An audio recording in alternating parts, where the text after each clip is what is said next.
สบายดีทุกคนอัปเดตให้ทุกคนเบิ่งมักซิดาฟันกิมจูทุกคนเห็นบ่หลังจากห่อไปแล้ว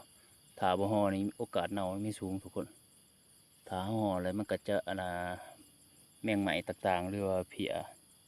หรือแมงวันทองจะบ่มาไข่ใส่ขณะห่อจะเป็นแบบนี้แหละได้กินสีสันก็โอเคอยู่พอเฮาใส่ถุงยางอันเนี้ยขุนซื่อๆเนาะถุงยางบริกันแสง UV จังเป็นบ่ดอกเนาะทุกคนก็ได้กินได้อยู่ทุกคนมาก็ใหญ่เติบเลยแต่ว่าท่านได้พกกินเนาะเดี๋ยวมันก็งามเติบเลยทุกคนสีสันหลังจากห่อขณะห่อแล้วก็งามเติบเนาะไปตะกินต้นบ่ใหญ่นะทุกคนเขาจะดูแลบ่ให้ใหญ่หลาย